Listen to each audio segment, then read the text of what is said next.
son las 10:30, entonces yo pretendo, ahí viene el Samuel. Yo ¡Ven, tengo cuidado, Samuel! hermano. ¿Cómo estás, Samuel? ¡Hola, Apareció. hermano! Ahí con su biblioteca. ¿Cómo Ahí, está, hermano apareció. querido? ¿Cómo están, chiquillos? Estamos. Bien. Gracias al Altísimo. Estamos bien. Me alegro. Oye, aquí hay hartos teólogos, está Sproul, está John MacArthur, está... Y ahora entró Jonathan Edwards, ¡Ay, Jonathan! el continuista, ultra continuista, con todos los dones espirituales. Chao. Jonathan. Pecadores, hermanos, con Dios era. Claro. Entonces vamos a comenzar, para que... No sé si todos tienen el libro, el PDF a mano. Sí, yo lo tengo en Ya. PDF. ¿El libro? ¿Qué libro es, hermano? Es el libro... no sé si tiene acceso al WhatsApp, porque yo lo mandé ahí, ¿Ya? por si lo puede abrir en algún celular o alguna tablet o El gran computador. panorama divino, po. Gran panorama. Exacto. No, la teología de Paul, de Sproul, la de rojo, ¿no? No, El libro no. rojo. No, no, no. El otro es uno verde. Oiga, hermano, a todo esto el hermano Valentín. No sé, él me dijo que se conectaba, pero no ha llegado. No sé qué. Le mandé un WhatsApp, pero no lo ha visto. No sé qué pasa. ¿Qué está comiendo, oiga? ¿Qué está comiendo el hermano? ¿Ya está comiendo? Ya está comiendo ya. Así. Aceituna. ¿Aceituna? No sé. Está diciendo gracias y Con pasa el a micrófono vosotros. apagado ahora. Ahí. Gracias y Son pasa a aceitunas vosotros. con rocoto. ¿Cómo? Aceitunas con rocoto, con esa ají picante. Ah, ya. Mi No, hija, mi hija chica me dijo, papá, a mí me gusta el picante, y le di una aceituna, po. Ay, tan rica, me decía. No, pero no está así picante, igual puede comer un niño, sí. Pero igual pica un poquito. ya, hermano Sebastián, dele nomás. ¿Estamos listos? Yo voy a empezar. Ya, ok. Ya, ¿todos tienen el sabor? ¿Pudiste? Para que no estemos perdidos. Ahí lo comenté en el WhatsApp. Está el PDF. Hay hermanos que lo imprimieron o que lo tienen ahí. Ya, entonces vamos a comenzar el libro El Gran Panorama Divino. Este es un libro que se ocupa en los seminarios para hacer introducción a la Biblia. ¿Qué es la introducción a la Biblia? Les comenté la conexión pasada a todos ustedes, que los que pudieron estar, que dentro de la necesidad en una congregación está la necesidad de hacer introducción a la Biblia o teología bíblica, como se llama técnicamente, por la falta de nivelación en los creyentes. Yo venía recién hablando, ocupando también eso como introducción, hablando con el hermano Celso cuando nos conectamos un ratito atrás, que hoy en la iglesia entra un nuevo creyente o alguien se convierte a la fe cristiana, y muchas iglesias, sobre todo en el ámbito carismático pentecostal, toman a los creyentes y no le dan ningún curso, no le dan ninguna base bíblica, no se hace ninguna estudio. Algunas iglesias harán, no sé, un sistema de discipulado, ¿cierto? Pero en general estamos todos como cojeando en ese punto. Y eso es así. Eso no es una mentira, sino que se convierte en una persona y la persona empieza a ser formada desde el púlpito por inducción. ¿Qué significa eso? Que empieza a escuchar. Entonces, las personas nuevas empiezan la primera semana yendo a la iglesia, la segunda semana yendo a la iglesia, después un mes, 3 meses, 6 meses, 9 meses, un año. Y si tú le preguntas a una persona nueva que ha sido formada por inducción, lo más probable es que solamente te pueda responder lo que ellos han escuchado, pero no te va a responder la sistematización de las doctrinas como lo hace la teología sistemática o como lo hace la teología bíblica. Entonces esa es la intención de repasar o pasar este libro. Personalmente yo ya lo estudié este libro junto con el hermano Antonio en el seminario donde estamos estudiando, pero decidimos volver a pasarlo por esa nivelación o falta de nivelación, a pesar de que yo sé que varios aquí tienen un buen nivel teológico en el sentido de que ya han estudiado quizás teología bíblica o ya han leído una teología sistemática, pero aunque ustedes no lo crean, no todos han hecho eso. Entonces, esa es la necesidad de este libro. Entonces, en la página de introducción, este libro empieza con una anécdota muy buena. Tiene un título que dice: La Biblia es un solo libro. Y tiene un título que llama mucho la atención, que es lo que venimos conversando, la ignorancia de la Biblia. Y eso lo podemos aplicar obviamente a la iglesia en el día de hoy. Entonces, la anécdota dice así: un inspector de policía fue a visitar una escuela primaria, una escuela básica en nuestro contexto, donde se le invitó a dar una clase bíblica. Empezó preguntando: ¿quién derribó las murallas de Jericó?, para referirse a la historia del Antiguo Testamento. Hubo un largo silencio mientras los niños se movían nerviosamente de sus asientos, pero de repente un muchacho levantó la mano y dijo: estimado señor, mi nombre es José Pérez y no sé quién lo hizo, pero le aseguro que yo no fui. El policía pensó que su declaración había sido muy descarada, así que reportó el incidente al director del colegio. Después de una pausa, el director contestó: yo conozco a José Pérez, es un chico honesto y si él dice que no lo hizo, así fue. El inspector estaba exasperado. Después el director, o era descortés o muy ignorante, decidió escribir al Departamento de Educación para presentar la queja y recibió esta respuesta: apreciable señor, lamentamos lo de la muralla de Jericó y el hecho de que nadie admita haberlo provocado.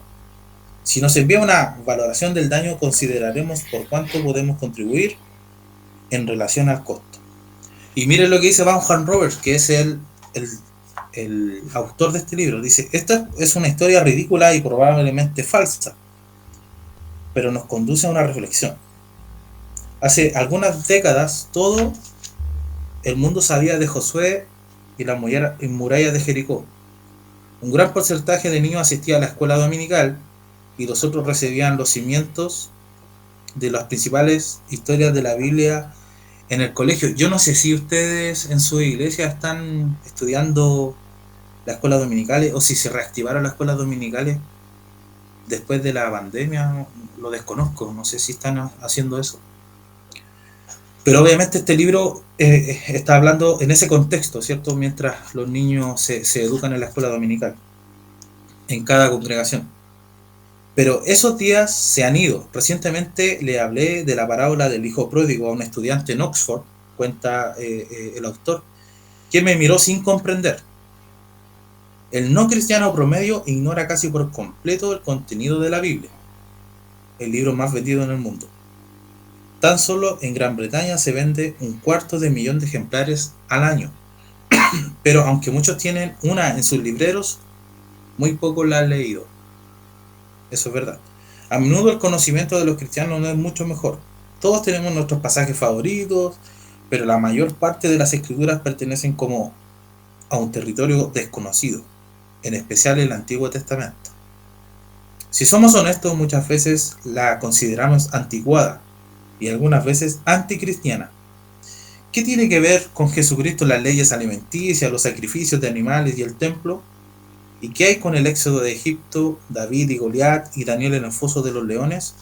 Son historias grandiosas, pero ¿qué importancia tienen para nosotros en la actualidad?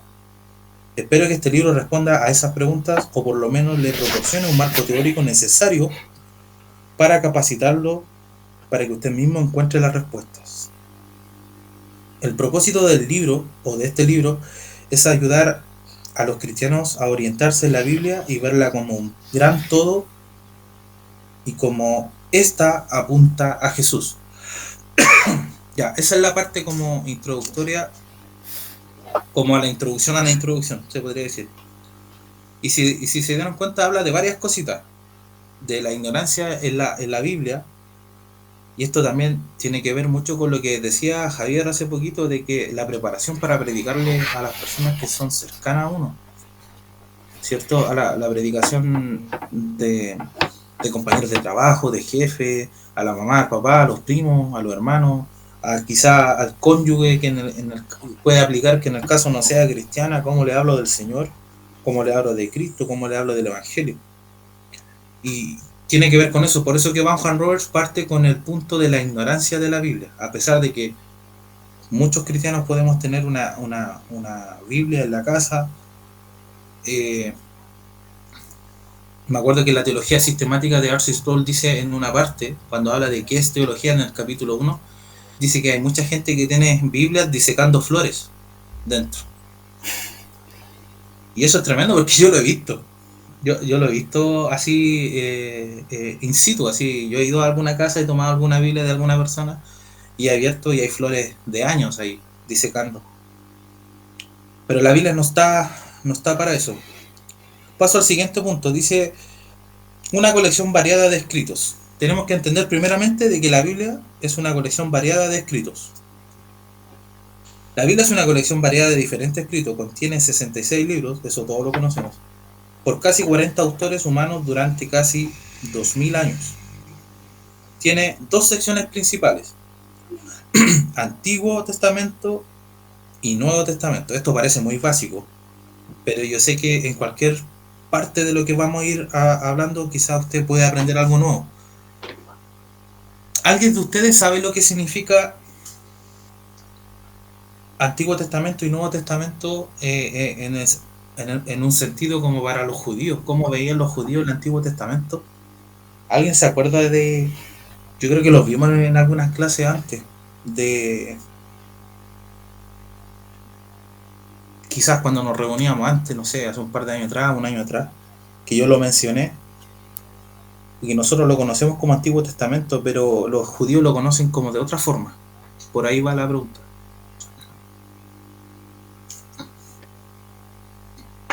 ¿No se acuerdan?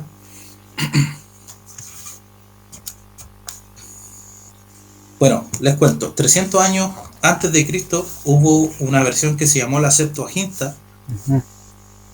350 años dicen algunos antes de Cristo, y se llamó la Septuaginta porque viene de la palabra los 70, que hubieron 70 ancianos. Hubieron 70 ancianos que escribieron esta traducción que fue del hebreo al griego, ya para que no se confundan. En el Antiguo Testamento se escribió en hebreo. El Nuevo Testamento, en los tiempos de los apóstoles, ¿cierto?, se escribió en griego en la mayoría de los libros. ¿Por qué se escribió en griego? Porque obviamente era el lenguaje vernáculo, como se dice, o lenguaje principal en esos tiempos, así como ahora lo es el inglés. En ese tiempo era el griego. Entonces el Nuevo Testamento se escribe en griego y el Antiguo Testamento en hebreo. Pero hubo esta traducción de los 70 ancianos, que de ahí viene la famosa palabra la Septuaginta, que tomaron el Antiguo Testamento y lo tradujeron al hebreo, perdón, al griego, del hebreo al griego, y así quedó la Biblia completa en griego y se conoce como la Septuaginta. Entonces de la Septuaginta vienen estos nombres que se llaman Antiguo Testamento y Nuevo Testamento, que en el hebreo original sería Antiguo Pacto y Nuevo Pacto. Ya, ese es el otro nombre que yo recién le estaba preguntando. Si en alguna prueba, en algún instituto preguntaran cuál es el otro nombre que se conoce el concepto Antiguo Testamento, es eso, Antiguo Pacto. Tan simple como eso. Y Nuevo Testamento, Nuevo Pacto. ¿Cierto? Entonces, fue escrita en dos idiomas principales, hebreo y griego, y combina diferentes tipos de literatura. Y aquí esto es importante: la combinación de la literatura. ¿Por qué? Porque hay distintos géneros literarios, ¿cierto? El Antiguo Testamento, como dice acá en la página 15, no sé si están viendo el PDF, la página 15, hay un cuadrito en la figura 1 que dice historia, poesía, profecía. Entonces el punto 1 dice historia, dice de Génesis a Esther, de Génesis al libro de Esther. De poesía dice de Job a Cantar de los Cantares, y profecía de Isaías a Malaquías. Ese es como el ordenamiento que hizo la Biblia española. En nuestra Biblia española, los 39 libros del Antiguo Testamento están dispuestos como se muestra en la figura 1, ¿cierto? Ustedes ahí lo están viendo. Este orden sigue la traducción griega de la Biblia hebrea, la Septuaginta, conforme en el siglo III a.C. La Biblia hebrea original acomoda los libros en un orden distinto, como se ve en la figura 2. Mire la figura 2. Hay 3 tipos de libros: la ley, profetas y escritos. La ley, profetas y escritos. La ley de Génesis a Deuteronomio, profetas, dividido o subdividido en profetas anteriores y profetas posteriores. Los anteriores serían los libros de historia, de Josué a Segunda de Reyes, y profetas posteriores de Isaías a Malaquías. Y los escritos, que se refiere como a la literatura poética, salmos, literatura de sabiduría, historia de exilio, y después de este, que serían todos los libros que nosotros conocemos como poesía, en la figura 1. Esto también es básico. El Nuevo Testamento tiene 27 libros, todos ellos escritos en el siglo I. Los evangelios son 4 relatos del nacimiento, vida, enseñanza y muerte de Jesús y la resurrección de Jesucristo. Lucas escribió Hechos. Todos sabían eso, ¿cierto? Sí, que Lucas escribió Hechos. Eso es una pregunta que se ha hecho en estos juegos que se hacen en las escuelas dominicales con los niños. Lucas escribió Hechos como una continuación de su evangelio para registrar la expansión de las buenas nuevas acerca de Jesús después de su ascensión al cielo. Otra cosa importante que lo tengo ahí en la mente, que dicen la alta crítica, no sé si ustedes conocen o han oído hablar de la alta crítica, que fueron... Sí, yo leí una vez un libro de Pablo Hoff, que hablaba sobre la alta crítica. Sí, la alta crítica fueron teólogos, para que ustedes lo aprendan así bien rápido y no sea tan complicado, porque cuando uno se mete en eso es bastante complicado. La alta crítica fueron teólogos de tendencia racionalista, ¿cierto? Racionalista quiere decir que todo lo cuestionan, en el siglo XVII, y empezaron a decir, Génesis no es verdad, Deuteronomio tiene complicaciones, Isaías, pareciera que Isaías está dividido en 3, entonces hay 3 Isaías, y empiezan a hacer este tipo de cuestionamiento a la Biblia. Entonces la alta crítica se ha medido mucho en la teología y se permeó la teología liberal. Entonces cuando usted ande navegando ahí por las redes sociales y va a encontrar posteos de personas que estudian mucho la Biblia y van a hablar de estos conceptos: teología liberal, la alta crítica y los teólogos racionalistas, que son personas obviamente que cuestionan la Biblia y la veracidad de la Biblia. ¿Ya? Sigo. Las epístolas son cartas escritas principalmente por quienes Cristo escogió para ser sus apóstoles. Ya, eso es muy importante. Eso ojalá no se lo olvide. Lo leo de nuevo. Las epístolas son cartas escritas principalmente por quienes Cristo escogió para ser sus apóstoles. El Espíritu Santo les reveló toda la verdad acerca de Cristo, de modo que pudieran enseñar el pleno significado de la salvación y lo que ésta implica. Pablo escribió la mayoría de las epístolas de Romanos a Filemón, pero el Nuevo Testamento también contiene cartas de Pedro, Juan, Santiago, hermano de Jesús, y Judas. Ya, ese Judas también es hermano de Jesús, Santiago también es hermano de Jesús, Juan, el apóstol, lo más probable es que haya sido primo de Jesús, ¿cierto? Hijo de María Salomé lo más probable es que haya sido hermana de la madre de Cristo. Y Pedro. No se sabe quién es el autor de la carta de los Hebreos. Ahí también entra la alta crítica, lo que le comenté recién. Muchos dicen de que puede haber sido el apóstol Pablo, otro un escriba del apóstol Pablo, etc. Hay mucha disensión en eso. Solo nos queda el último libro de la Biblia, Apocalipsis, que describe la visión que Juan, ¿cierto? El mismo Juan apóstol que escribió el Evangelio de Juan y sus 3 epístolas, recibió acerca de las verdades espirituales normalmente ocultas. ¿Por qué dice eso, ocultas? Porque la palabra apocalipsis significa revelación, quitar el velo.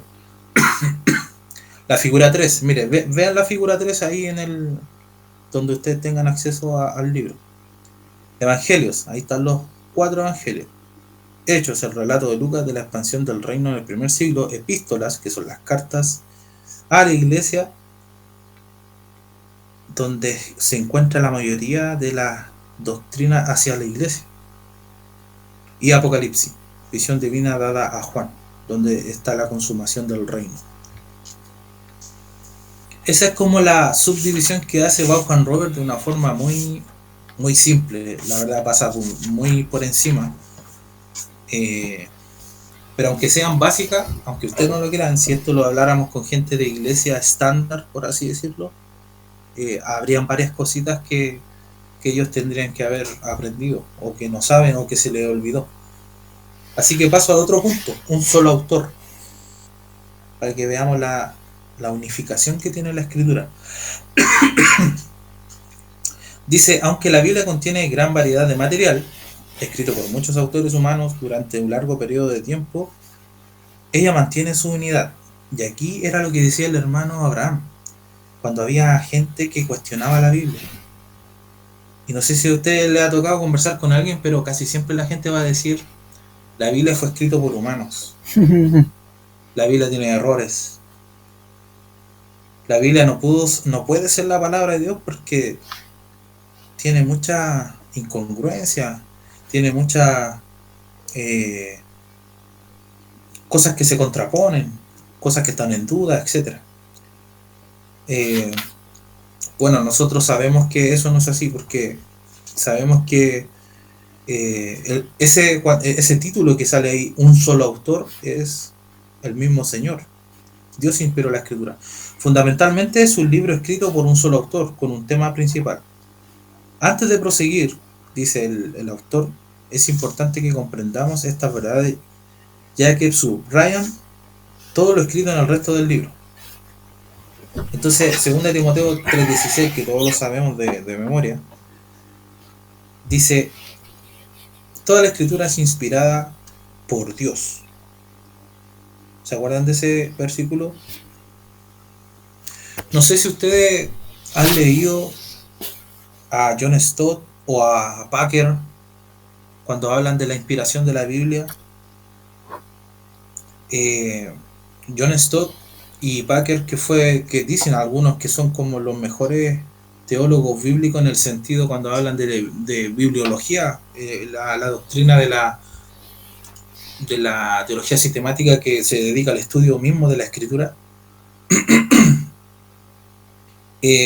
Packer y John Stott ocupan esa palabra y cuando la estudiaron ellos dicen que el griego de inspirada es theoneustos en el griego, theoneustos. Bueno, eso es lo que dice en el griego original. Pero ellos cuando la transliteran y enseñan en sus videos, que son muy buenos, que también los podríamos compartir ahí en WhatsApp, dice que la escritura fue soplada. Eso es lo que significa. Toda la escritura de Dios es soplada por Dios. Y hay que sacarse un poco de la cabeza esa idea de que la escritura a ser inspirada fue como que los escritores fueron inspirados ellos, como cuando un músico está inspirado y hace una canción, o cuando un artista está pintando un cuadro. No, esa no es la idea del griego original, sino que cuando dice toda la escritura es inspirada, tiene que ver con que la escritura salió por el soplo de Dios, fue exhalada por Dios, fue respirada por Dios. Eso sale en 2 Timoteo 3:16. La gran parte del Nuevo Testamento no se había escrito cuando se escribió estas palabras. ¿Se dieron cuenta de eso? Es importante, ¿no? Lo más probable, dicen los eruditos, que cuando Pablo escribió 2 Timoteo, no estaba todo el Nuevo Testamento completo. Entonces, cuando Pablo dice toda la escritura es inspirada, está hablando en su mayoría del Antiguo Testamento. En su mayoría. ¿ya? Así que se referiría a lo que conocemos hoy como el Antiguo Testamento. Sin embargo, los escritores del Nuevo Testamento estaban convencidos de que lo que ellos escribían era también palabra de Dios. No sé si hay algún hermano que quiera leer, si tiene alguna Biblia a mano, por favor. Y leemos estos tres textos. 1 Corintios 14:37. 1 Tesalonicenses 2:13 y 2 Pedro 3:16.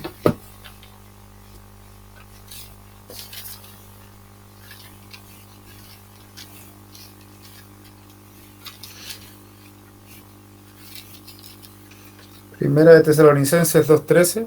¿Sí? Ya.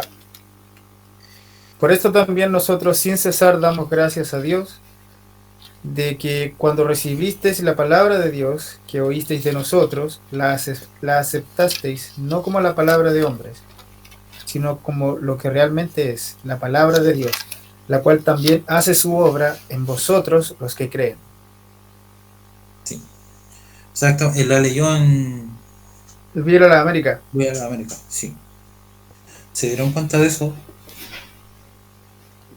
Por lo cual, también nosotros sin cesar damos gracias a Dios, de que cuando recibiste la palabra de Dios que oíste de nosotros, ahí Pablo está hablando obviamente de la palabra predicada, ¿cierto? La aceptaron como que fue palabra de Dios, eso es importante. Y ahí le damos la veracidad al Nuevo Testamento. Esto de repente como que no se le da la importancia que tiene.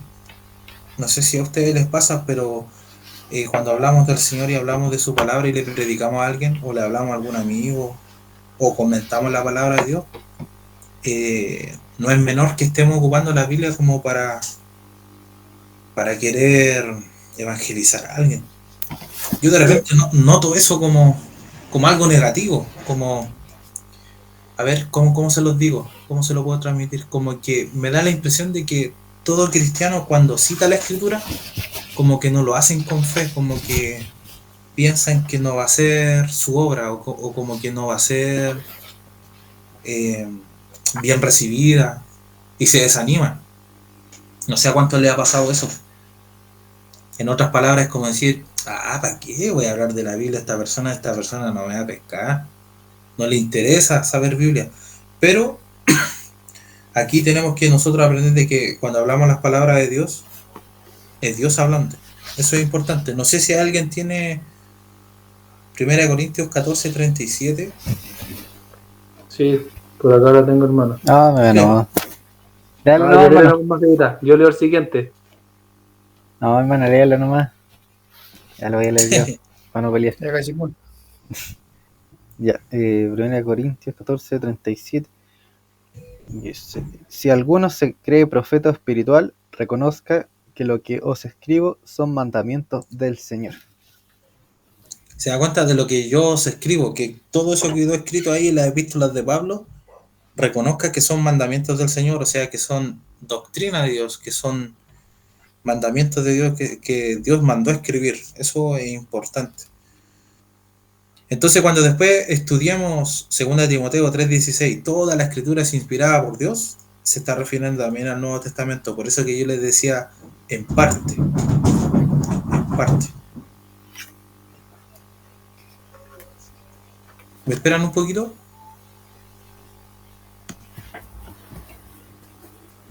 Pause.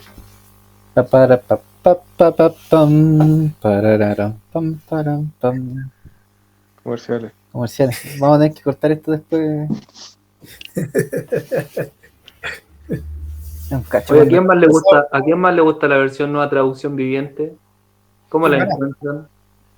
Es buena Buena TV, buena. para explicar, pero para leer me gusta más la Reina Valera. Cha. Yo igual me siento como raro así al estar como leyendo mucho la nueva traducción viviente, siento como que me siento raro, porque estaba acostumbrado a leer a la Reina Valera. Po. Sí, pues, es Y me que sentí como raro al estar leyendo, no sé si les pasa, no les ha pasado a ustedes. pasa, es que La Biblia de América, la mejor versión. por el tipo de traducción. Ahí Ya, volvemos. ahora sí. Volvemos de comerciales. Sí, lo que pasa es que había un ruido en el techo y eran unos gatos. Eh, ¿Qué comentaban sobre las versiones de la Biblia? Sí, ¿Que hay alguna que no le gusta? no, que yo les decía que a veces me pasa a mí que leo la nueva traducción viviente, me estoy acostumbrando a leerla, pero aún así me siento como que raro porque estaba acostumbrado a leer la Ah, Reina ya. Valera, po. Pero a Sí, la vez me Sí, gusta la nueva traducción viviente porque es claro, claro, entiendo mejor el texto. sí. Y yo sí. le dije al hermano como que en mi caso, cuando me toca predicar, uso las dos, una para leer el mensaje y otra para complementar la explicación. Es más clara. Sí, eso mismo iba a decir yo. Bueno, el hermano Sebastián lo dijo antes, pero eh, es bueno, sobre todo que nosotros estamos en esta transición, ¿cierto?, de teología donde eh, las iglesias, entre comillas, se están acercando a la teología y están estudiando un poco más los jóvenes. eh, es bueno seguir leyendo en el texto tradicional, o sea, en la Reina Valera o en la Biblia de las Américas, como dice el hermano Antonio. A mí, si ustedes me preguntan, aquí hacemos un paréntesis de este tema que estamos conversando. eh, no sé, la Biblia que a mí que más me gusta también es la nueva Biblia de las Américas. ¿Ya? ¿Por qué? Porque lo único que hizo con respecto a la Biblia de América antigua y a la Reina Valera fue cambiar el lenguaje antiguo de cuando la Biblia Reina Valera hablaba del vosotros, no sé si se acuerdan de esas palabras, el vosotros, y todas esas palabras de castellano antiguo que no alteran en sí la doctrina. Entonces, la Biblia de las Américas, eh, hay videos en internet, en YouTube, donde hay mejores personas que lo explican mejor que yo, pero hablan de esta traducción de la Biblia de las Américas y lo único que hicieron fue cambiar el lenguaje antiguo por un lenguaje más actual, pero sin perder la noción de del mismo lenguaje español. Lenguaje, claro, bien digo español. Porque hay hermanos como, no sé si les pasa, pero hay hermanos que están tan acostumbrados a la Reina Valera que si tú le lees la NBI y te dicen que eres del diablo, o sea, o le lees como ocupa el hermano Sebastián la NTV va a predicar y todo eso, yo encuentro que es muy bueno hacer eso. Leer el texto, Les comulgan. claro, leer el texto en Reina Valera, pero al momento de predicar, ocupar una versión un poco más actual o con una traducción un poco más, con palabras más actuales.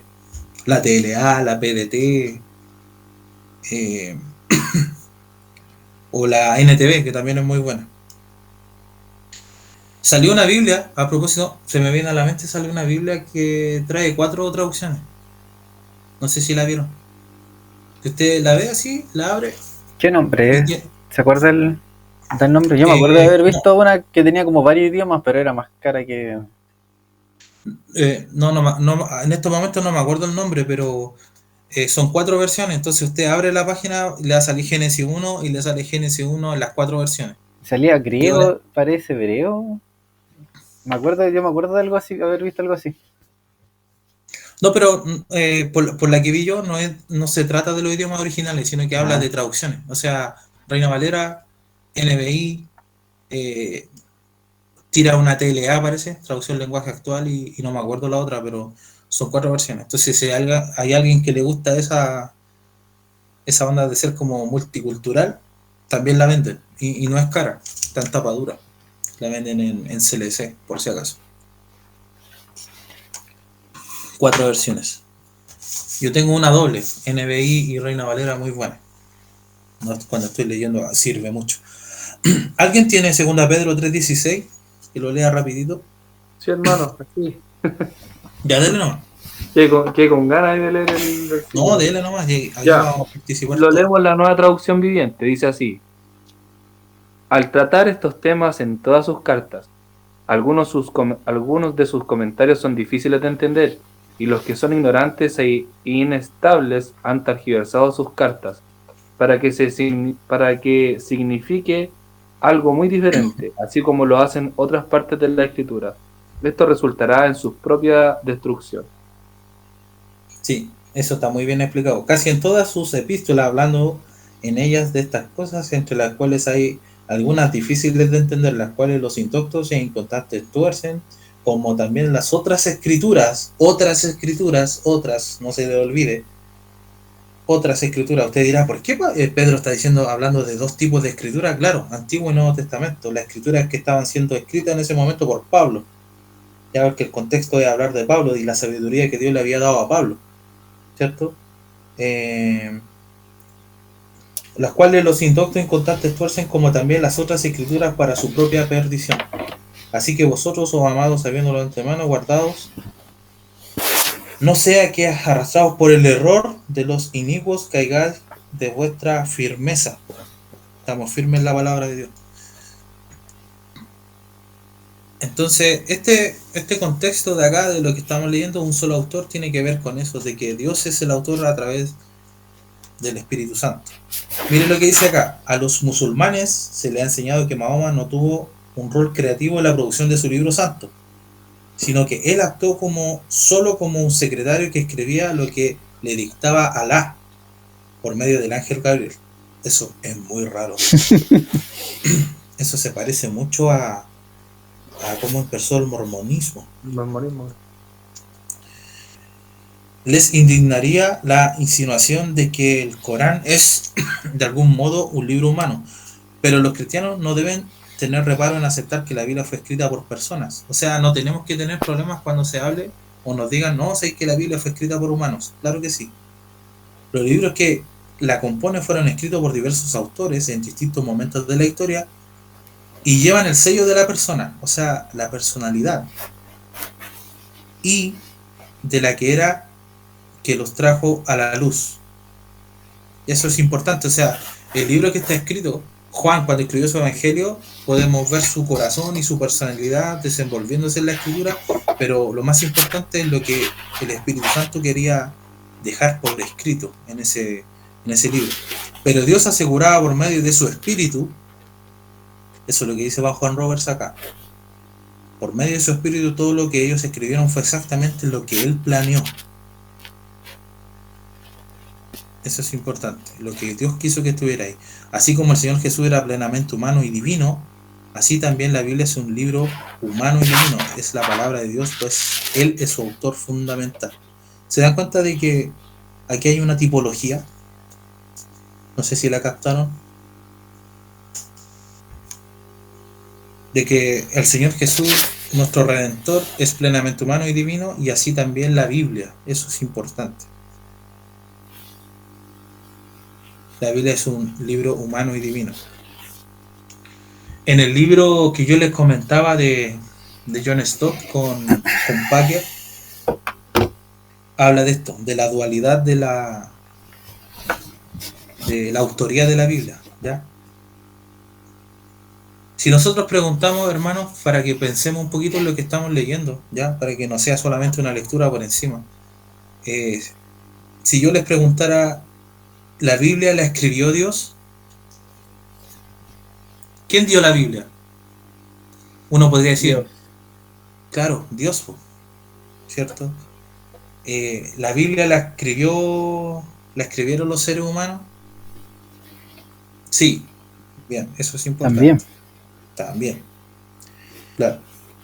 ¿La Biblia es un libro solamente divino? Porque nosotros decimos, es la palabra de Dios. Recuerden que el contexto es la escritura, no estamos hablando de la inspiración, estamos hablando de la escritura. ¿Y la Biblia es solamente un libro divino? No, porque se tuvo que escribir en papiro, los copistas tuvieron que escribirla y fueron seres humanos. Entonces la Biblia sí tiene doble autoría, no se le olvide eso jamás, porque eso es materia de bibliología, en teología sistemática. La Biblia tiene doble autoría, humana y divino.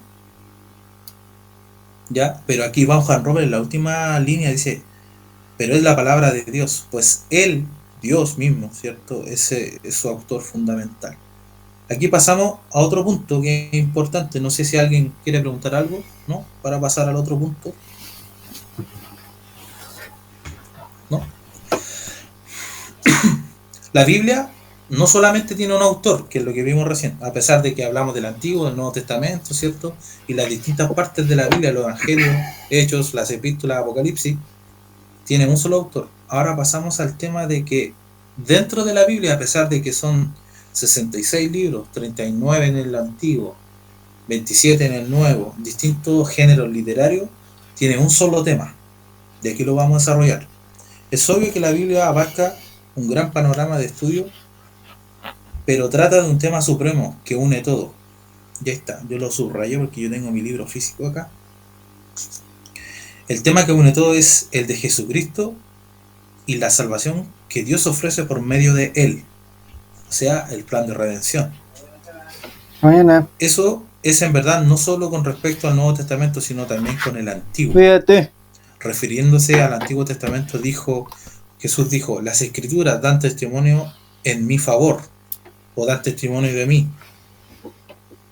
Voy a hacer un pause acá. Se me olvidó decirles de que este libro, El Gran Panorama Divino, está desarrollado en la versión de la Biblia DHH, Dios habla hoy.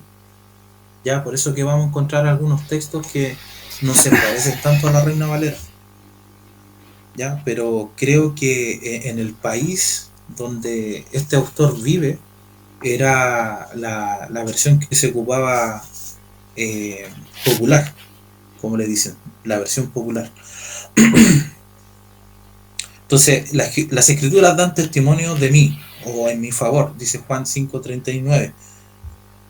Después de resucitar, Jesús se encontró a dos creyentes en el camino Maús y les compartió un estudio bíblico, dice el autor acá.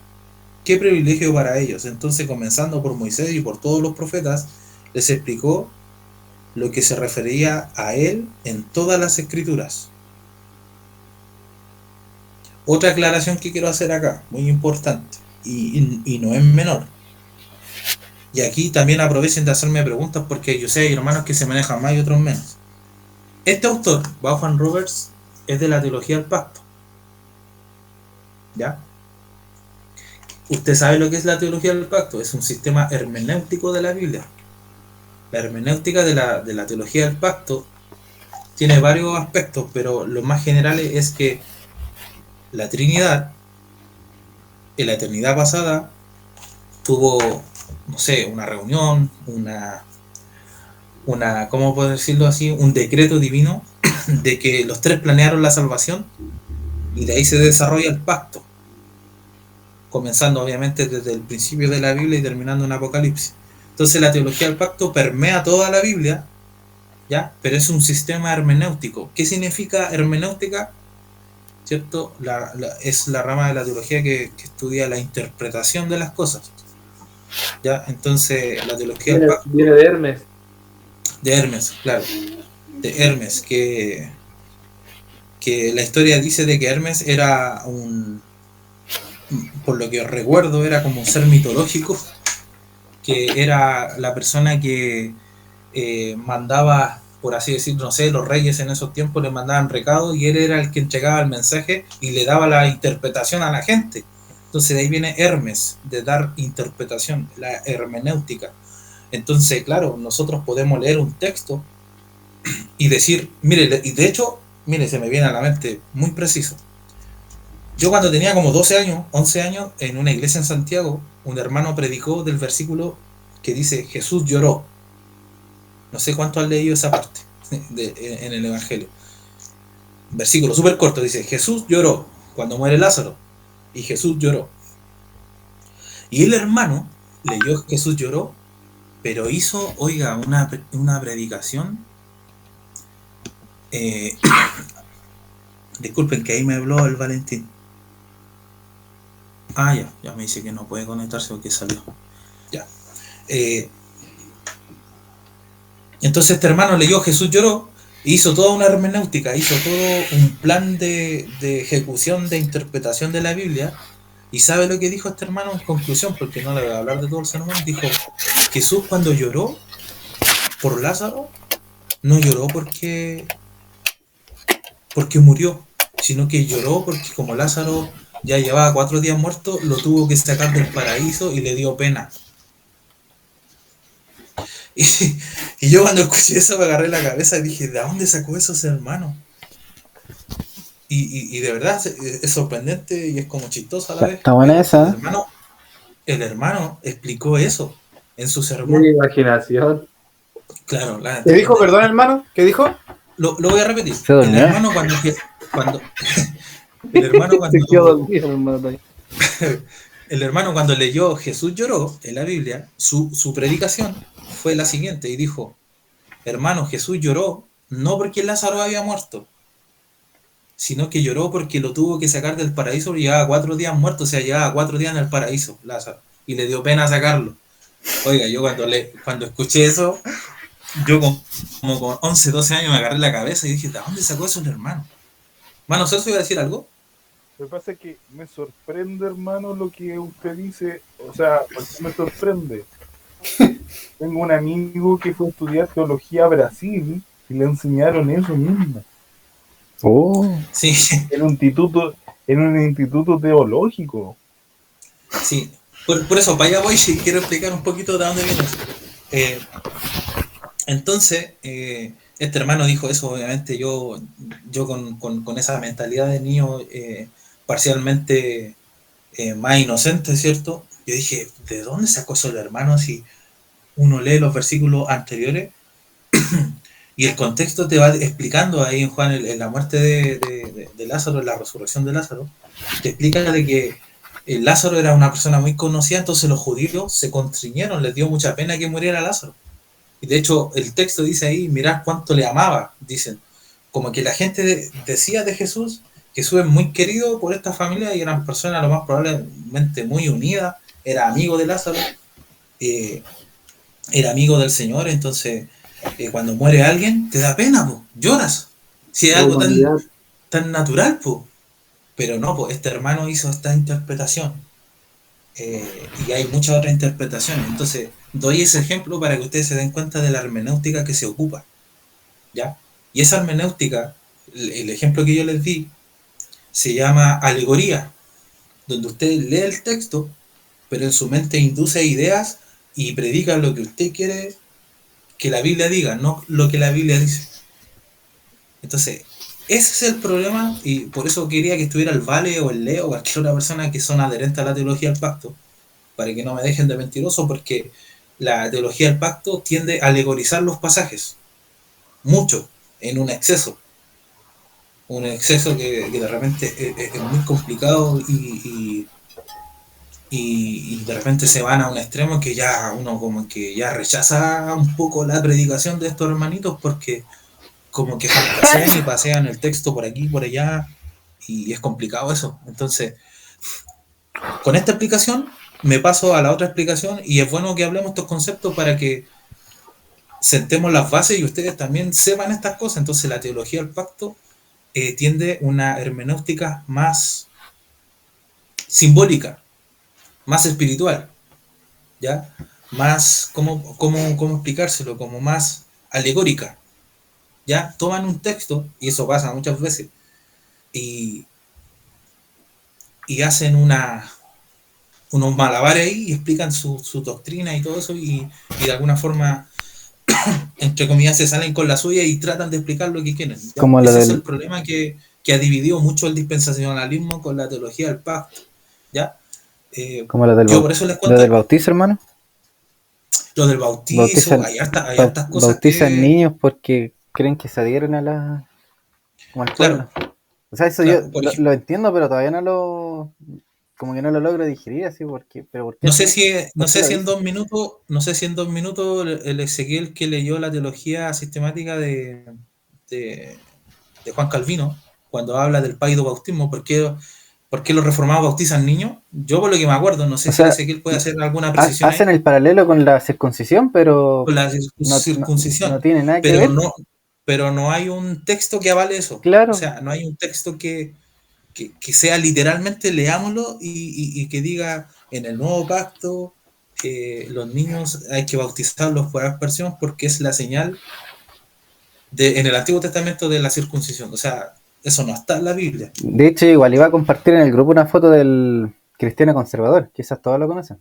Que él citó, pescó como 10 versículos de personas, padres de familia que creyeron, y toda la casa fue salva.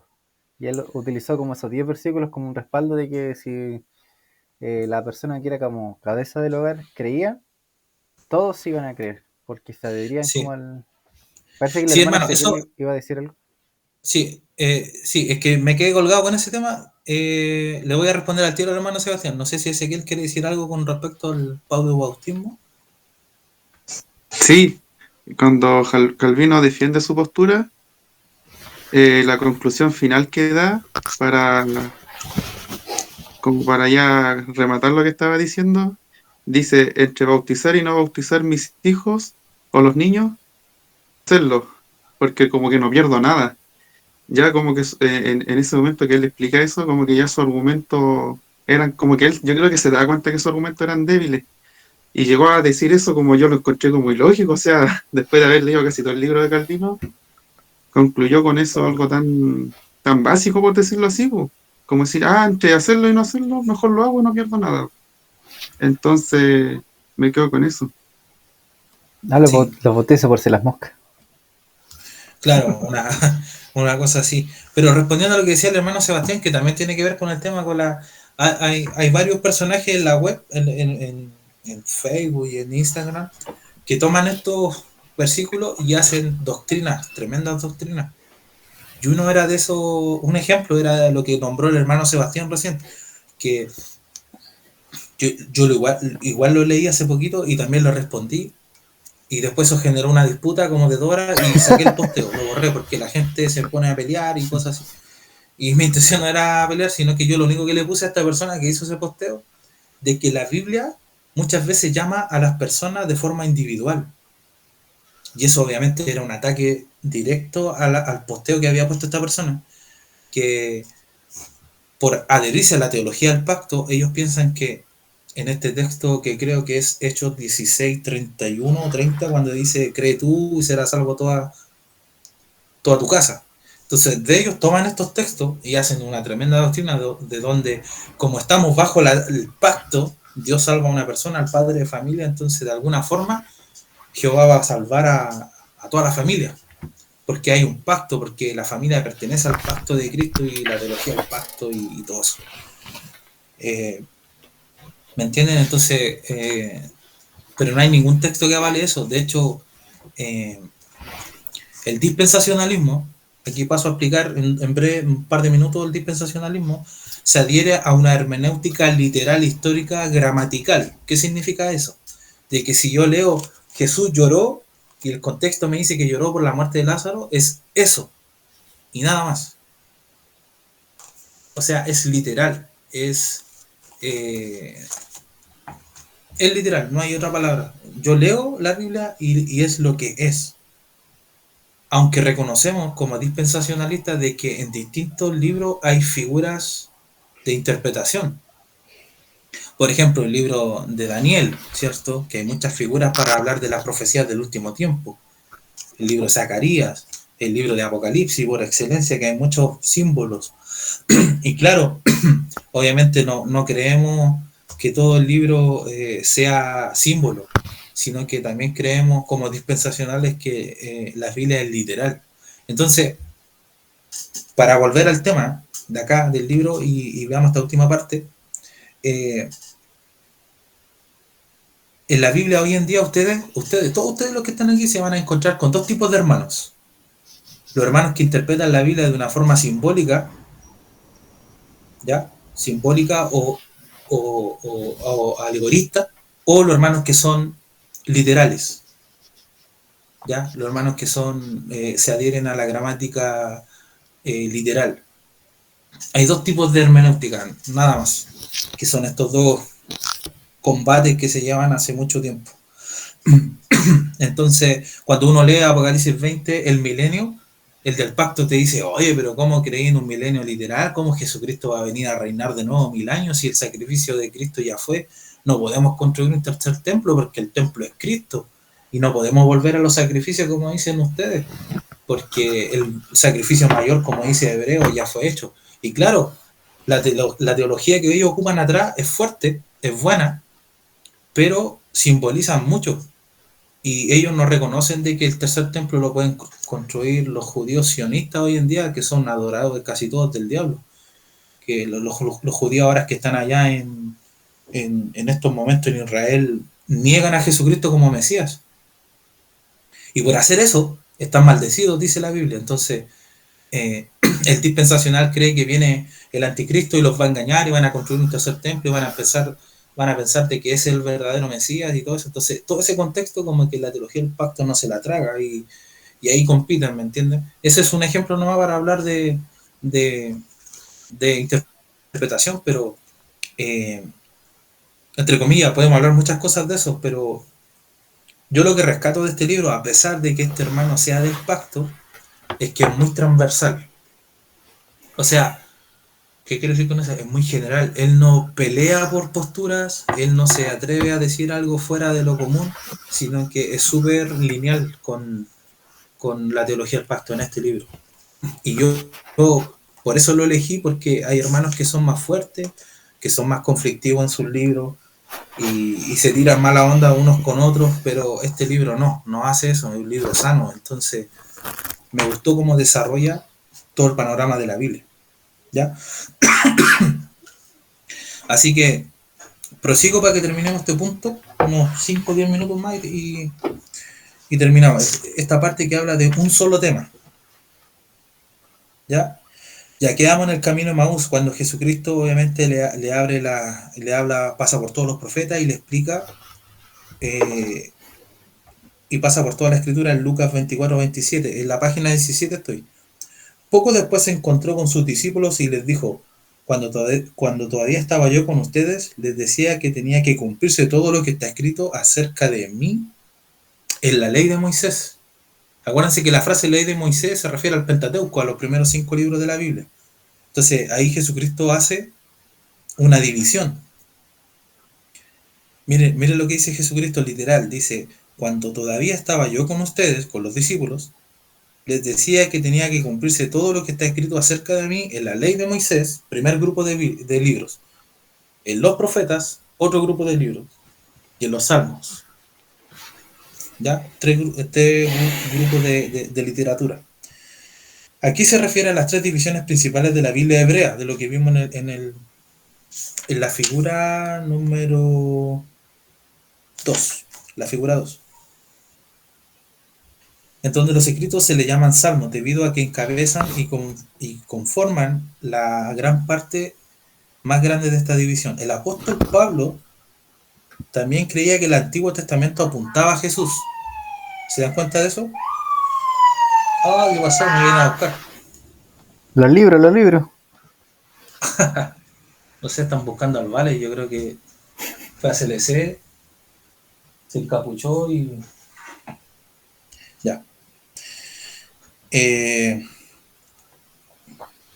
apóstol Pablo también creía que el Antiguo Testamento apuntaba a Jesús. Él habló de las sagradas escrituras en el Antiguo Testamento, que pueden darte sabiduría y son necesarias para la salvación mediante la fe en Cristo Jesús. Ahí citando el Antiguo Testamento. Página 18. Y llegamos hasta ahí, hasta la figura 4, para que terminemos. Muchos cristianos piensan que Dios decidió enviar a Jesús a la tierra después de que su primer plan falló, como plan A, ¿cierto? Perdón. Su plan original era dar a la humanidad la oportunidad de convertirse en su pueblo mediante la obediencia de su ley, pero ellos fallaron. El pueblo de Israel, acuérdense que nunca...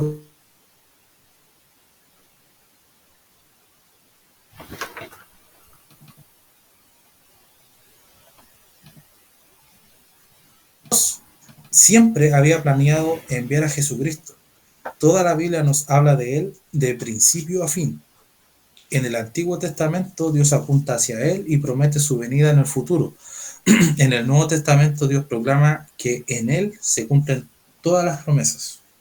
Esa es la figura 4. Ahora, yo por qué recién le hice la introducción así, entre comillas, ¿cierto? Bien rápido, de la hermenéutica pacto y dispensacional, por esto mismo.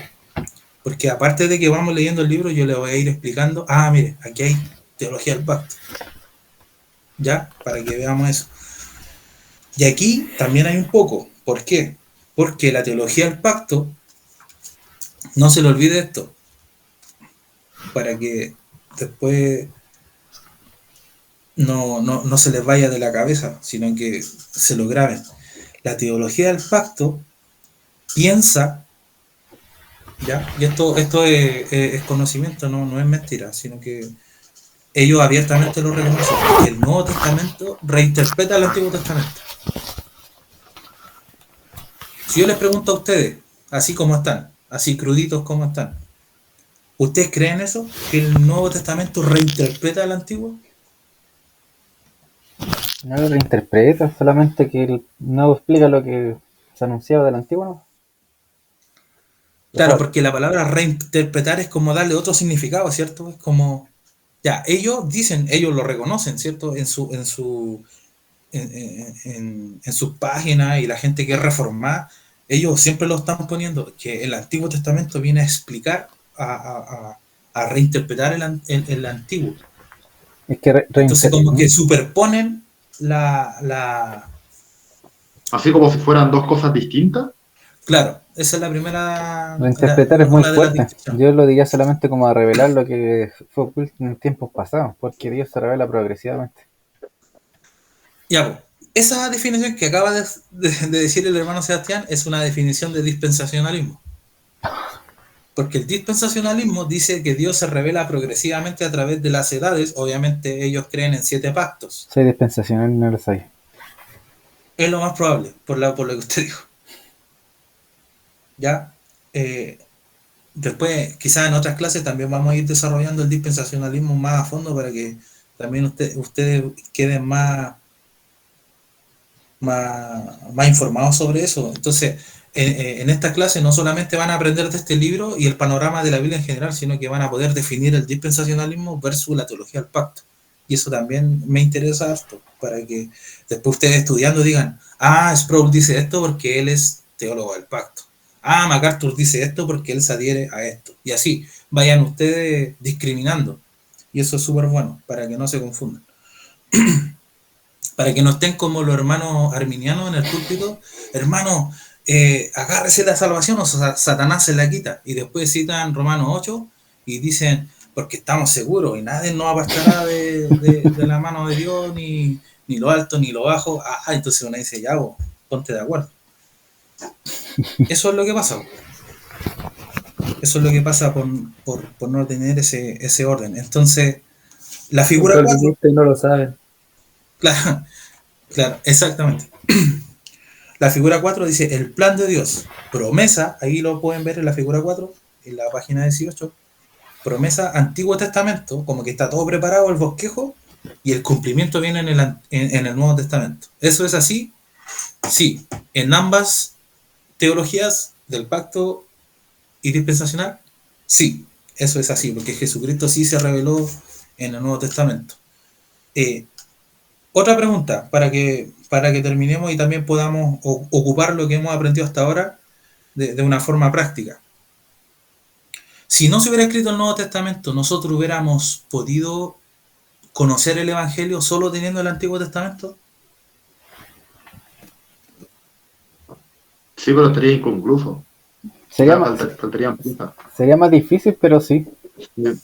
Porque se anuncia Cristo desde Génesis hasta...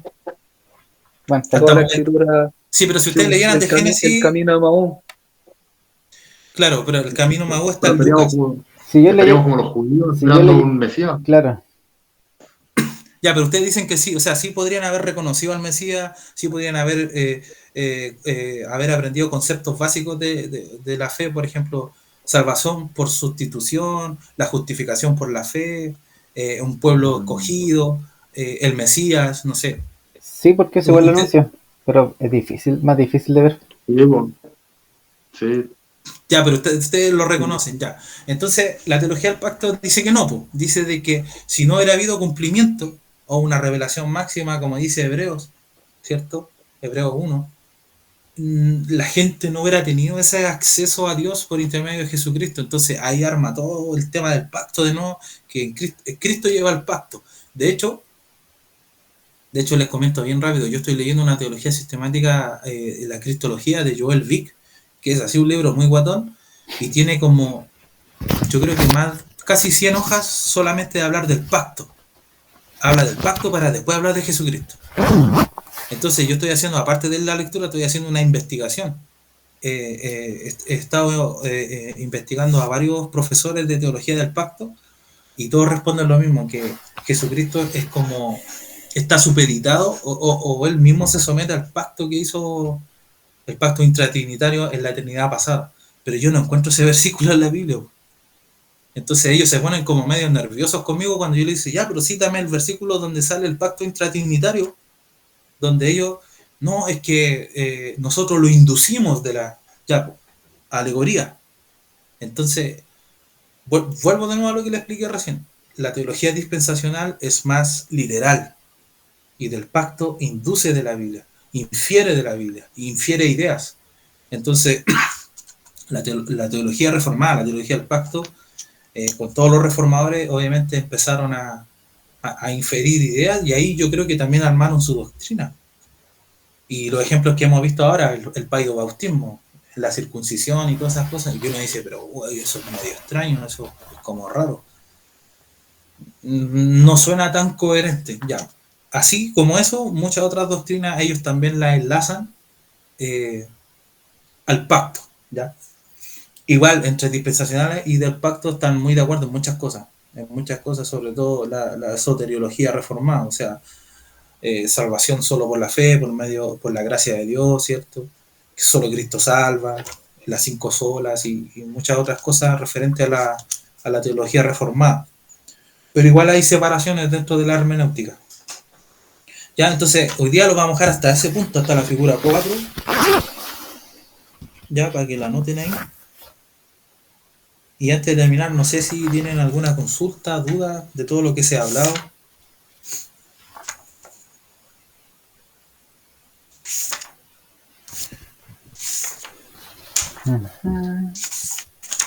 Entonces hoy día vimos 4 temas. La ignorancia de la Biblia, ¿cierto? Que está dentro de las congregaciones. El segundo punto, una colección variada de escritos dentro de la Biblia, ¿cierto? Distintos géneros literarios y todo eso. Un solo autor, que Dios, obviamente acá Vaughan Roberts está hablando del autor divino, ¿ya? Y un solo tema, que es Jesucristo, la salvación, o sea, el reino, la progresión del programa de la redención. Ese es el tema principal de la Biblia. No sé si hay alguna pregunta o algo.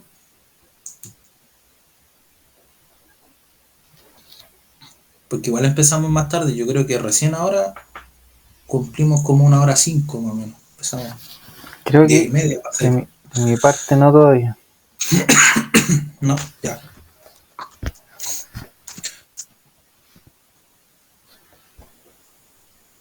Entonces la próxima clase vamos a partir de este punto. No es un libro de citas célebres, vamos a ver, no es una colección de libros, ¿ya? Eso no se refiere, no contrapone el punto cuando hablamos de la colección variada de escritos, sino que habla de cuando uno hace una colección de libros, cuando los libros hablan de distintos temas, sino que es un tema correlativo, que es un solo tema obviamente en distintos libros, en distintos tomos. Entonces la Biblia no es una colección de libros, de los 66 libros son todos aparte y hablan de cosas distintas. Eso lo vamos a ver después. Y también si alcanzamos vamos a ver el punto de la página 20, un solo libro y el reino de Dios.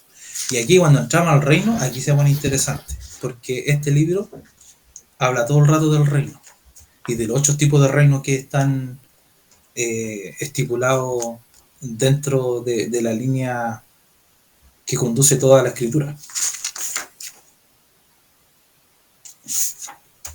Ya, no sé si alguien quiere decir algo, alguna opinión, pregunta.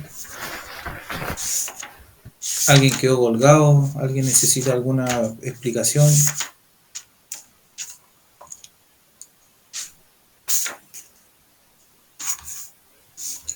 Yo tengo una pregunta para todos ustedes. Bueno, 2 preguntas, porque quiero que les quede bien claro. La teología del pacto se adhiere a una hermenéutica, digan ustedes, como la terminación. hermenéutica, la teología del pacto. ¿Alegórica? Alegórica. Pueden ser 3 palabras, alegórica, simbólica o espiritual, que significan lo mismo, ¿ya? Y el dispensacionalismo es una hermenéutica Literal. literal. ¿Qué significa eso? Leer lo que dice ahí. De hecho, hay 2 conceptos que no los voy a... Soy literalista. Sí, somos literales. De hecho, somos acusados, los dispensacionalistas, de ser fundamentalistas. No sé si lo han visto en los debates. Ustedes son fundamentalistas. O sea, creen así como al pie de la letra lo que dice la escritura y no hay variantes. Sí, lo he leído eso y de hecho sigo una persona que dice como la iglesia de ustedes son fundamentalistas y está más desviado el cabro, pero bueno. Pero hay casos que, por ejemplo, en el libro de Daniel o Apocalipsis no lo podéis tomar literalmente.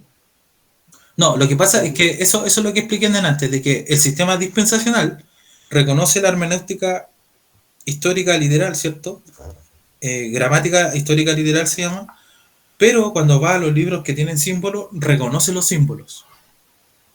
Pero la diferencia está que entre la teología del pacto y el dispensacionalismo, que el dispensacional cuando va a Apocalipsis dice, mira, me está hablando de los cuernos, de las trompetas, de la bestia, de esto, de la llave de acá, de todo esto, pero la misma Biblia, la hermenéutica, te dice que la misma Biblia explica la Biblia. Entonces, en otros pasajes del mismo Apocalipsis o también afuera de Apocalipsis, el Espíritu Santo va a proveer pasajes para explicar pasajes que son poco entendibles. Entonces, esa es como la lógica de la hermenéutica literal. No sé si me entendieron. Bueno, si le puedo complementar un poquito, por ejemplo, uno en Apocalipsis ve que aparecen las copas de la ira. Y antes igual Jesús dijo, Padre mío, si es posible, pásame esta copa. Porque Jesús se acercaba como a pasar por la ira de Dios antes de morir en la cruz. Entonces, lo que se ve antes, la misma Biblia lo va respondiendo después, por el ejemplo del caso de las copas. Sí. Que el lenguaje de Apocalipsis. Sí. No es que uno, como dicen que somos literalistas o fundamentalistas, van a decir, entonces tú crees que va a salir un oso, no sé, unos Exactamente. Entonces, el lenguaje literario de Apocalipsis.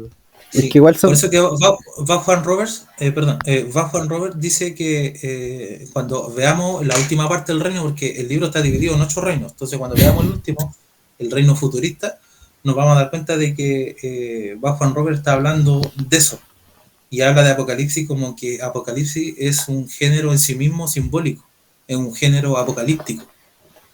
Y ahí los dispensacionales se vuelven locos y dicen, pero ¿cómo estáis diciendo que Apocalipsis es apocalíptico? Si eso no existe, eso lo inventaste tú. Apocalipsis es un libro literal, pero hay momentos que hay símbolos y tenemos que interpretarlos, tan simple como eso. Eso es lo que diría MacArthur. MacArthur diría, una vez le preguntaron, no sé si han visto el video, pero a MacArthur le preguntaron, oye, ¿tú eres pretribulacionista? O sea, tú dices que la iglesia sale antes de la tribulación. Y dijo, sí. Y dijo, dame un texto bíblico. Y le nombró Romanos 5:9 y dijo, y ahora no te voy a dar versículo, te voy a dar un ejemplo. En inglés, obviamente. Y lo que les dice, ustedes ven a todos los teólogos del pacto que estaban ahí, que lo estaban acusando de ser pretribulacionistas, les dice, ustedes ven la iglesia después de Apocalipsis 3 mencionada. Y nadie le pudo responder, pues. Nadie, pero nadie, ni el más erudito. Le dijo, yo no veo a la iglesia después de Apocalipsis 3, cuando habla de toda la iglesia, de las 7 iglesias del Asia Menor, ¿se acuerdan? No veo a la iglesia, pues. Ningún versículo dedicado a la iglesia, de la ira, de que Dios te va a castigar, de que Dios te va a hacer esto, de que las copas. No veo a la iglesia no está, la iglesia fue raptada, dice. Y ahí ellos calladitos no pudieron decir nada. Entonces esa parte de Apocalipsis tenemos que reconocer de que sí tiene una hermenéutica literal, pero también hay símbolos. Pero para la teología del pacto, como va Juan Roberts, es un libro netamente apocalíptico, o sea que está lleno de símbolos. O sea, él va a Apocalipsis y la mayoría de las cosas hay que reinterpretarlas. Y ese es el problema de la teología del pacto, que reinterpreta mucho. Por eso le di el ejemplo de Jesús lloró, porque este hermano, me acuerdo que cuando predicó eso, yo quedé loco, porque predicó otra cosa que a mí nunca se me hubiera imaginado. Entonces, eso también es un llamado de atención para nosotros, que nosotros, yo sé que varios están predicando, Sebastián, el Antonio, el Ezequiel, el hermano Abraham, no sé si está predicando. Ojo con eso, con la alegoría. Con la alegoría, es complicado eso. De hecho, Samuel Peremillo, Permítame alegorizar. claro, Samuel Peremillo, él siempre dice, voy a alegorizar esto. Pero Samuel Peremillo, el otro día en un video dijo algo muy bueno, dijo, yo cuando estudié con La Cueva, dijo con su mentor, Francisco La Cueva, Francisco La Cueva me mostró muchos libros para que yo pudiera leer. Y uno de esos libros era libros de Agustín de Hipona y Tomás de Aquino. Entonces, cuando Samuel Peremillo leyó estos libros y después se encontró de nuevo en la otra clase con Francisco La Cueva, le dijo, oiga, pero yo leí estos libros y Agustín de Hipona es un tremendo alegorizador, le dice. Y ahí Francisco La Cueva le dice, exactamente, tú lo has dicho, o sea, el alegorizador, o sea, cuando tú lees un libro que tiene alegorías, la única persona que le puede dar el significado real a eso es el que creó esa alegoría. No sé si me entiende. O sea, la alegoría es interpretada solamente por el alegorizador. No sé si me entiendo. Por ejemplo, si el hermano Antonio escribiera un libro de teología y me lo regala y yo lo leo aquí y escribió pura alegoría, yo no lo voy a poder interpretar, porque en su mente él hizo alegorías. Entonces yo voy a decir, ¿qué habrá querido decir el hermano con esto? Es una alegoría de la Biblia, entonces yo no lo puedo interpretar. El único que le da el verdadero significado a esa alegoría es el alegorizador, que en este caso sería el ejemplo que estoy dando el hermano Antonio. ¿Me entienden? Entonces, eso es lo que pasó con Agustín de Hipona, con Tomás de Aquino. Entonces, ¿qué pasó con los reformados? Empezaron a leer Agustín de Hipona y todo eso, y ahí viene toda la teología reformada que abraza todo este sistema alegórico, y yo creo que en cierto porcentaje también daña un poco la Biblia, porque se alegoriza todo así a un nivel tremendo. Pero con eso, yo creo que ya con eso ustedes ya pueden distinguir la teología del pacto, ¿cierto? Y el dispensacionalismo, que son las dos escuelas hermenéuticas que al final, usted quieran o no, hermano, se van a topar con eso, sí o sí. Cuando compre un libro, cuando vaya a la iglesia y un hermano esté predicando y hable de Mateo 24, cuando alguien hable del reino, el reino de Dios, ¿cierto? El otro día un hermano acá me hizo una pregunta sobre el reino, ¿cierto? Y yo le respondí lo que yo he estudiado, y obviamente Vaughan Roberts en este libro desarrolla el reino en 8 puntos. Y John MacArthur desarrolla el reino en 4 puntos. ¿Cuál es la diferencia? Es que el dispensacionalismo, tomando por ejemplo a MacArthur, él dice que la Biblia, cuando dice que Jehová reina, y una persona te puede decir, hermano, ¿a qué se refiere cuando Dios dice ahí en los salmos, Jehová reina sobre la tierra? ¿A qué tipo de reino? Y ahí MacArthur lo desarrolla de una forma pero espectacular. Dice que el primer aspecto del reino para un dispensacional, estamos hablando de la teología dispensacional, es el reino creativo de Dios. ¿Ya? Reino creativo, o sea, Dios creó los animales, creó todo lo que existe en el mundo, ese es el reino de Dios, el reino creativo. Segundo punto del reino, el reino mediatorial, que sería el reino por intermedio del Evangelio. Cuando usted predica, Jesucristo, cuando vino a predicar, Juan el Bautista también lo dijo, arrepentidos porque el reino de los cielos se ha acercado. O sea, el reino de los cielos. Entrar al Evangelio, ¿cierto? Entrar al cuerpo de Cristo, el reino de los cielos. Otro punto del reino. Tercer punto del reino, el reino milenario, los 1000 años que menciona la Biblia, el reino de 1000 años. que para la teología del pacto empieza con Cristo en la cruz y es simbólico hacia adelante. Para nosotros es un reino físico que tiene que venir en el futuro. Y cuarto punto, reino eterno, cuando todo sea consumado. Entonces, John MacArthur, con esa erudición que Dios le ha dado a él, desarrolla los 4 puntos del reino para poder responder cuando alguien dice, hermano, explíqueme el reino de Dios. Hay 4 puntos para explicarlo. Pero la teología del pacto lo desarrolla en 8 puntos, que eso es lo que vamos a estudiar acá. Entonces, cuando terminemos este libro, usted va a ser capaz y va a decir, yo ya sé lo que creen los reformados, ya sé cómo ven el reino profetizado, o cómo ven el patrón del reino, el reino perfeccionado, el reino futuro, y todos esos aspectos del reino los vamos a aprender en este libro, con respecto a la teología del pacto. Y después, si Dios quiere, si terminamos este libro, podemos ver algo que desarrolla el reino en base al dispensacionalismo, y entonces ahí quedaríamos, pero expertos en el reino. Así que eso, hermano, no sé si alguien quiere decir lo último y ya terminamos. Y ya para ir cerrando. Ya para ir cerrando, ahora sí. No, que ahora estuvo bien el tiempo porque empezamos después de las 10:30, entonces ahora llevamos como 1:20, 1:25. ¿Qué decir? Más o menos. Yo estaba leyendo el libro de hermenéutica de... Bueno, es uno que recomienda el Vale, uno verde. Martínez. Sí, y ahí el autor explicaba igual que existían diferentes figuras que se utilizaban. La metáfora, la alegoría, el símil, que finalmente son figuras que están en nuestro lenguaje, pero que no, a veces por no conocer nuestro lenguaje no entendemos cuándo se utilizan. Sí, exactamente. Es que nosotros estamos como culturizados. Yo siempre he hablado de esta diferencia de que si todos nosotros hubiéramos crecido en Estados Unidos, en una iglesia congregacionalista bautista, por ejemplo, particular, como la de John MacArthur, todos manejaríamos otro estándar de comunicación y de teología. ¿Me entiendes? Entonces va a depender también del predicador, porque todo se maneja así. Hay predicadores que van al seminario y después predican y hablan de estos tecnicismos y estas cosas.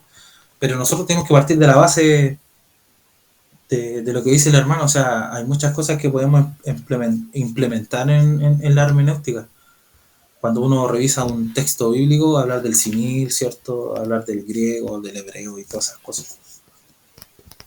Eso es importante, pero como dice, me gusta como lo dice Samuel Peremillo, es importante, pero dentro del aula. Es como, vamos a estudiar, metámosla a la Biblia en profundidad, pero dentro del aula, dentro de esto, de clases. Pero en el púlpito, no, en el púlpito predica la Biblia. Porque te tienen que entender un niño de 5 años y la señora que está ahí atrás de 90 años te tiene que entender el mensaje. Entonces predica la escritura. Todos los tecnicismos y todo lo que podamos aprender lo hacemos acá en clase. Así que eso, hermano. Así que eso por hoy. Tratemos de juntarnos el otro viernes para seguir con la clase y terminar la introducción y ahí meternos de lleno al reino. ¿Ya? ¿Sí? Bueno. ¿Todo bien? ¿Todos quedaron como clarito, no? No hay ninguna duda. Si después piensan en alguna duda, escríbala ahí o para que no se les olvide y la consultamos la clase que viene. Ok. Muchas gracias, hermano, por Gracias. la enseñanza. No, de nada. De nada. Así que ahí no estamos viendo. Y el que quiere... ahora yo mandé en la tarde, cuando Javier dijo que tenía el PDF, mandé un PDF que está en mejor calidad. Está en mejor calidad. ¿Es más bonito? El otro está mucho no. Sí, es que el primer PDF que mandé, claro, está completo, pero cuesta un poquito leerlo porque hay que hacerle zoom y cosas así, porque creo que está tomado por 2 páginas por hoja y todo eso. Pero ahora mandé el original que lo bajé de Script y está muy bueno ese para verlo en la tablet o en el celular. Ya, así que el que lo quiere imprimir también, mucho mejor, ahí en papel le hacen sus rayas y todas esas cosas. Yo le pregunté al Neuma y dijo que lo tenía agotado. Sí, está agotadísimo, no está en ninguna parte del libro. No.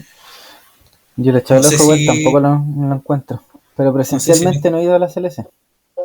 si lo encuentran ahí en Vida Libre, no sé, ahí peguen el aviso en el WhatsApp para los hermanos que no lo tienen, porque es un libro barato, vale como 11, 12 lucas, 10, en oferta vale 9.000 y algo, pero súper bueno. Con este libro van a quedar peritos en el reino de Dios. Y hermanos, buenas noches, cuídense, Ya. bendiciones. Buena biblioteca, hermano Celso. La foto. Nos vemos. Saquemos una fotito antes de. No, la fotito. Hermano, a ver, si puede sacar una. Ya, saco la foto. Para eso me paga. Ya, El hermano. ahí son Ah, son- el Abraham se fue, se fue. parece que. Lo pegamos después. Ya, a la cuenta de 3 digan el reino. 1, 2 y 3. Ya, Ya, ahí sí, po. Esta la dejamos para la memoria. después sube la foto. Mañana se sube todo. Sí, po. Y hermanos, buenas noches, descansen. Un Bendiciones, gusto, hermanos. que descansen. Chao, buenas noches. Descansen.